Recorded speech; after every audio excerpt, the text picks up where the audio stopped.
దయాకర్ గారు చెప్పండి, ఇక్కడ 2-3 ఇష్యూస్ ఉన్నాయి, ఒక్కొక్క ఇష్యూ వారీగా వెళదాం.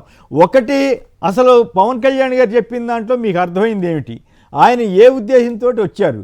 2, కాంగ్రెస్తో మ్యాచ్ ఫిక్సింగా లేక బీజేపీ తోటి ఆయనకి ఎట్లాగో పొత్తుంది కాబట్టి వాళ్ళకి, పైగా ఆయనేమో వాళ్ళతో కలిసి వెళ్తానో లేదని చెబుతున్నారు. ఇదంతా మ్యాచ్ ఫిక్సింగ్ అనేది బీఆర్ఎస్ వాళ్ళు అంటే, కాంగ్రెస్ మీ నాయకులు మీరంతా కూడా ఏమంటున్నారు, బీజేపీ బీఆర్ఎస్ మ్యాచ్ ఫిక్సింగ్ అంటున్నారు. మొత్తం మీద ఏదో దాంట్లో మ్యాచ్ ఫిక్సింగ్ తోటి ఆయన వచ్చాడని అనుకోవాలా? యా, గుడ్ మార్నింగ్ కొమ్మినేని గారు, మిత్రుడు క్రిషాంక్, పెద్దలు ప్రకాష్ రెడ్డి గారికి కూడా. అయితే నాకు మీరు అన్నట్టుగా నాకు ఎటు అర్థం కాలేదు, రకరకాలుగా ఉంది, మనం దాంట్లో కన్ఫ్యూజన్ ఉంది. ఒక రోజు వార్తకో లేకపోతే ఏమనాలి దాన్ని, ఒక అవగాహనతో కనుక తెలంగాణ రాజకీయాలు చేయాలనుకుంటే మాత్రం ఇట్లా ఉండకుండా ఉండాల్సిందని అనిపించింది. నాకు జాలి, సానుభూతి అనిపించింది పూర్తిగా. నాకు ఇంతకుముందు పవన్ కళ్యాణ్ కొంచెం అర్థం కాలేదు, కానీ నిన్న మంచిగా అర్థమైంది. ఎట్లా మరి నాకు అంటే ఒక్క దాంట్లో స్పష్టత మనకు కనబడలే ఏ విషయంలోనే. అయితే ఇప్పుడు ఎవరు వద్దన్నారు కొమ్మినేని గారు, తెలంగాణ రాజకీయాల్లోకి వస్తే ఎవరన్నా కాదన్నారా? ఇప్పుడు గతంలో షర్మిలమ్మ తాను పార్టీ పెట్టుకున్నప్పుడు కూడా గిట్టని కొంతమంది మాట్లాడితే ఉంటుంది, మాటలు వ్యక్తులే అవి, కానీ వ్యవస్థలో నీకున్న హక్కును కాదనేది ఎవరు కాదన్నారు. రెండవది, ఇప్పుడు సిపిఎం పార్టీ ఉంది, ఇక్కడ సిపిఎం పార్టీ విశాలాంధ్ర ఉద్యమానికి కట్టుబడి ఉండి తెలంగాణ ఉద్యమానికి సహకరించలేదు. అయితే మాత్రం సిపిఎం రాజకీయాలు వద్దని చెప్పి ఎవరన్నా అన్నారా? ఇంతెందుకు ఇన్ని రోజులు, ఇప్పుడు 2.5 సంవత్సరాలు తర్వాత, అంతకుముందు కేసీఆర్ గారు ఒక 9.5 సంవత్సరాలు పరిపాలించినప్పుడు పవన్ కళ్యాణ్ ఇక్కడ రావద్దు అని ఎవరన్నా అన్నారా?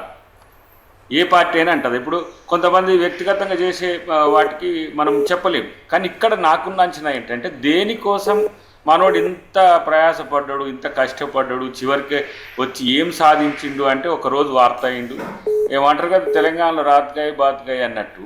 ఇప్పటితో ఆయన చర్చనే ఉండని పరిస్థితి వచ్చింది. రెండవది, ఎవరి ప్రేరేపితంగా అనేది చర్చ ఉంది కదా. డెఫినెట్గా ఆయన ఎన్డీఏ కూటమి వ్యక్తి, బీజేపీకి అనుకూలంగా ఉంటాడు. ఆయనను కాదంటానికి మీరెవరు, నేనెవరు? అక్కడ ఎన్డీఏ కూటమిలో ఉన్న కూటమి పక్షాలన్నీ కూడా కాంగ్రెస్ మీద వ్యతిరేకంగానే ఉంటాయి.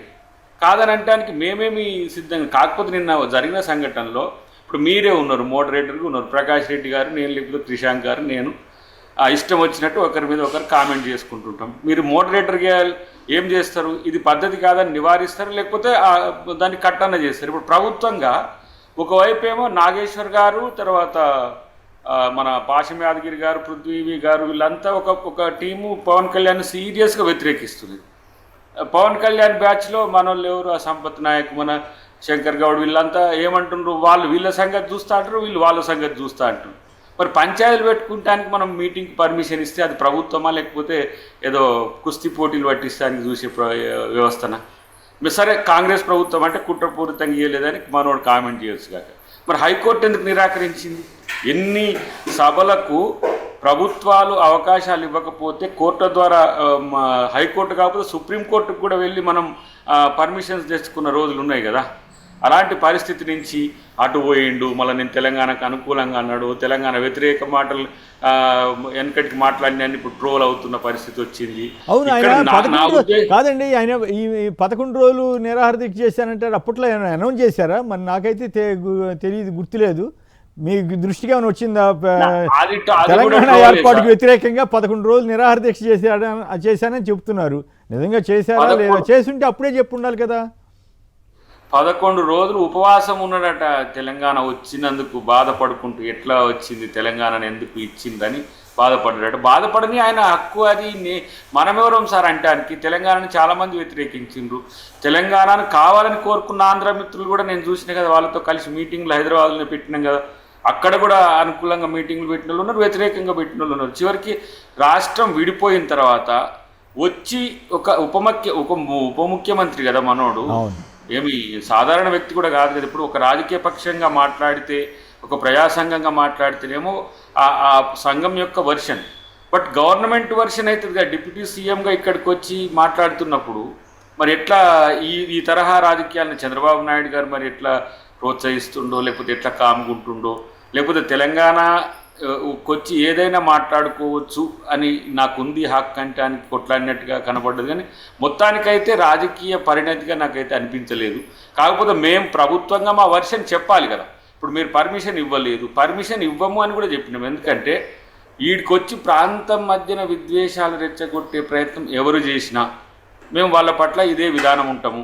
రేపు పెట్టుకోండి, ఎల్లుండి పెట్టుకోండి, లేకపోతే ఈ జూన్ 2వ తారీఖు నాడు తెలంగాణ ఆవిర్భావ దినోత్సవం రోజే పంచాయతీ పెట్టుకొని తెలంగాణ ఉద్యమకారుల యొక్క అస్తిత్వాన్ని మీరైతే ప్రెస్ కాన్ఫరెన్స్ కూడా పరిమితులు ఉన్నారు, అట్లా అంటారు మీరు. ఆయన పెట్టాడు కదా. ఇప్పుడు ప్రెస్ కాన్ఫరెన్స్ కాదు సార్, ఆడవచ్చు కూడా ఏం మాట్లాడిండు. బహిరంగ సభ అయితే మీకు ఎందుకు సార్? ఒక ట్వీట్ చాలు కదా సార్.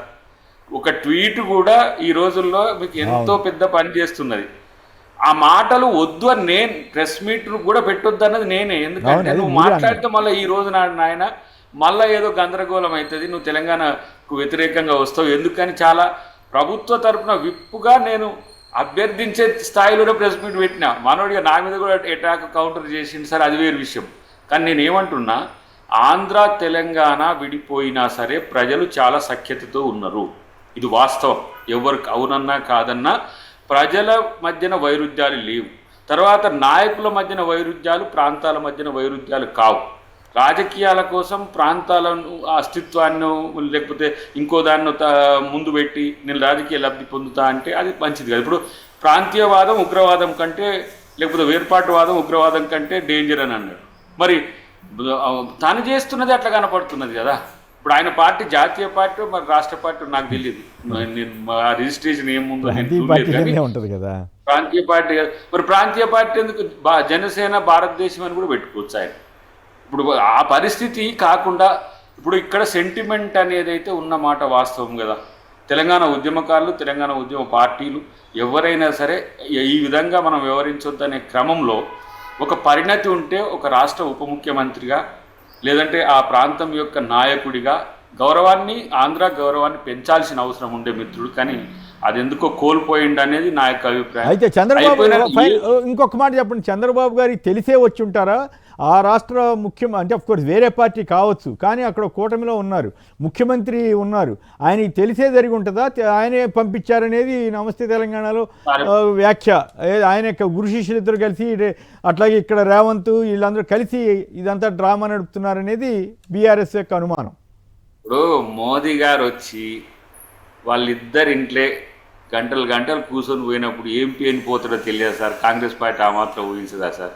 ఇప్పుడు ఆయన సర్ది చేసినా లేకపోతే అదేదో మనోనికి ఆపరేషన్ అయిందంటే మోదీ గారు వచ్చి కూర్చొని పోయి ఇక్కడ రాజకీయాల్లో తనను ఏ విధంగా ఇంట్రడ్యూస్ చేయాలనే ఉద్దేశంతో మరి పాఠం నేర్పిండో మా ప్రకాష్ రెడ్డి గారు చెప్పాలి. కానీ చంద్రబాబు గారికి తెలియకుండా ఒక రాష్ట్ర ఉప ముఖ్యమంత్రి వచ్చి ఇక్కడ సమావేశం ఏర్పాటు చేస్తున్నాడు. ఒకవేళ చేస్తుందని తెలిస్తే, ఇంటెలిజెన్స్ ద్వారా తెలిసినా కూడా ఇది చెడవుతుంది మంచి అవుతుంది పవన్ వద్దని చెప్పి వారిస్తారు కదా.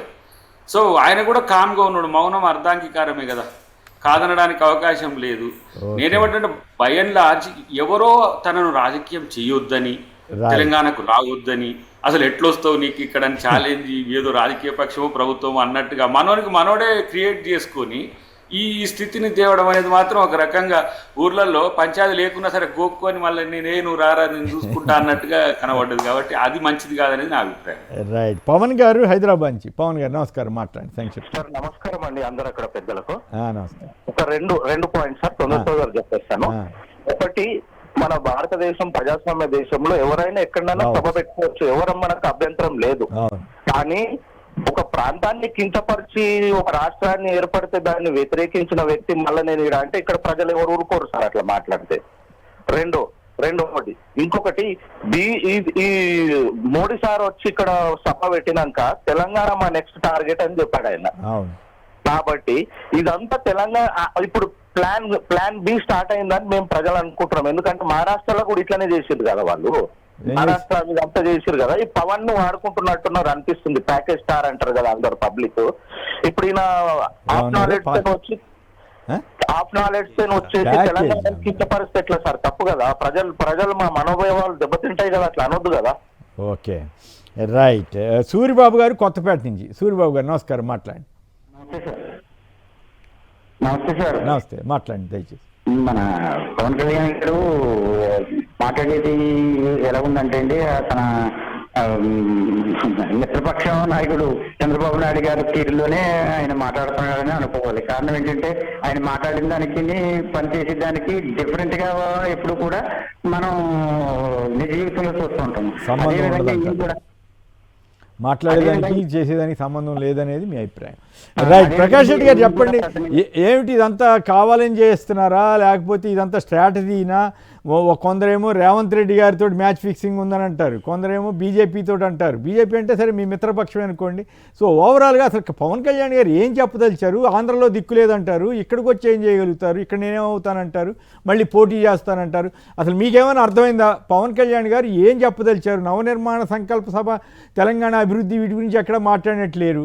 మరి అసలు ఓవరాల్గా మీకు ఆ పవన్ కళ్యాణ్ గారి యొక్క ఆంధ్రప్రదేశ్ ఉప ముఖ్యమంత్రి హోదాలో, జనసేన అధినేత హోదాలో ఏం చెప్పారు, మీకేం అర్థమైంది? మిత్రులిద్దరికి మీకు నమస్కారం. కొమ్మినేని గారు నమస్కారం. నాకు దయాకర్ అన్న ఒక పాయింట్ మిస్ అయిపోయినట్టు మీరు అడిగినారు, కానీ అది కొంచెం తప్పించినట్టుగా అనిపించింది కొంచెం అంతా. అయితే మీరు అన్న ప్రశ్న అయితే నాకేం అర్థం కాలేదు. ఎందుకంటే అర్థం కాని విషయం ఎందుకంటే సీరియస్ గా బీజేపీ జనసేన ఒకటి, కాంగ్రెస్ జనసేన ఒకటి, అయితే బీఆర్ఎస్ లేకపోతే కాంగ్రెస్ ఒకటి. ఈ ప్రశ్నలు తెలంగాణ ప్రజలను కన్ఫ్యూజ్ చేస్తూనే లేదా కొమ్మినేని గారు?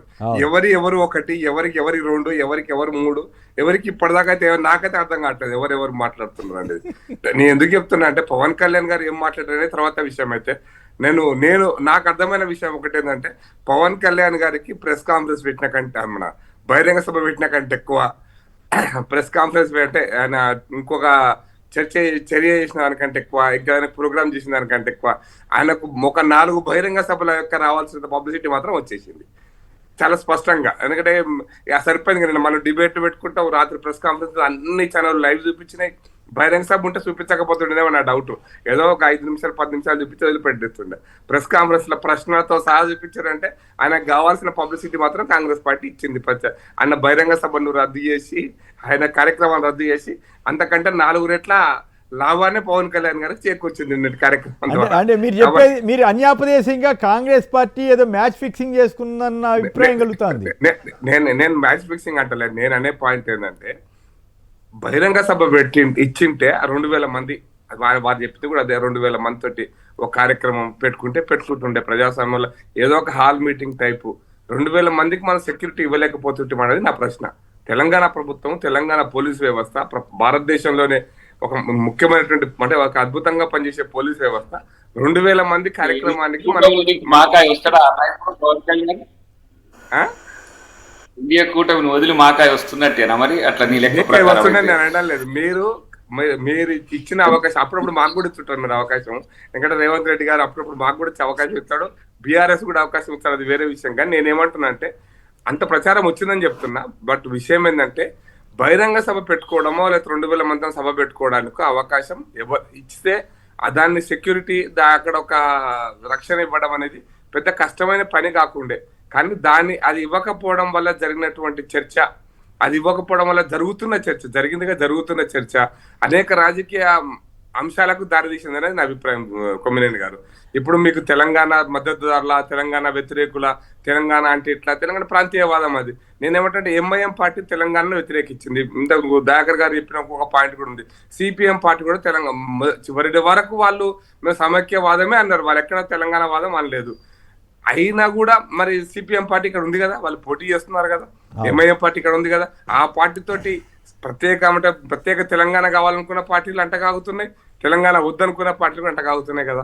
కాబట్టి దీన్ని ఈ అంశాన్ని ఇంత పెద్ద రాజకీయం చేయాల్సిన అవసరం లేదు. ఒక బహిరంగ సభ పెట్టుకుంటే అందరి సభ పెట్టుకోకపోవడం అది పెద్ద ఇష్యూ కాదు. అసలు పవన్ కళ్యాణ్ గారు ఏం చెప్పారు, మీకేం అర్థమైంది? ఒక్క సంక్షిప్తంగా అది చెప్పండి, మీకు అర్థమైంది ఏదో జనానికి విశదీకరించండి దయచేసి.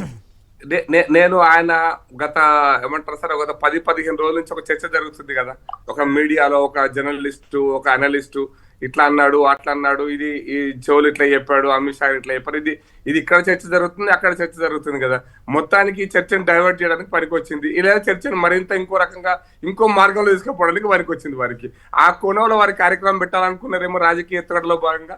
అదే కోణంలో ఈ రోజు వీళ్ళు అవకాశం ఇచ్చారు కాంగ్రెస్ పార్టీ, ఆ చర్చను ఆ దిశగా తీసుకుపోవడానికి అవకాశం ఇచ్చారు. కాబట్టి ఇప్పుడు మీరు అది నేను అన్యాపదేశంగా చెప్తున్నాను నాగేశ్వర్ గారు, కానీ లేకపోతే పాశం యాదగిరి గారు కానీ వాళ్ళు ఇచ్చిన కామెంట్స్, ఆ కామెంట్స్ తర్వాత జరిగినటువంటి కార్యక్రమం, వాళ్ళు ఏదో దాడి చేస్తారు, వాళ్ళ మీద జరిగింది కాబట్టి దాన్ని మనం ఆపాలని, దానికోసం మేము పర్మిషన్ ఇవ్వమని అనేకమైనటువంటి నాకు అర్థమైన విషయం చెప్తున్నాను సార్. ఈ 15 రోజులుగా మీడియాలో జరుగుతున్నటువంటి చర్చ, వారిని అరెస్ట్ చేస్తారనో లేదా పోలీస్ స్టేషన్ లో కంప్లైంట్ చేశారనో చేస్తున్నారనో ఈ చర్చ అంతటిని కూడా మరింతగా ఇంకొక దారిలో తీసుకుపోవడానికి అది ఉపయోగపడదని నేను అనుకుంటున్నాను. Right, okay okay.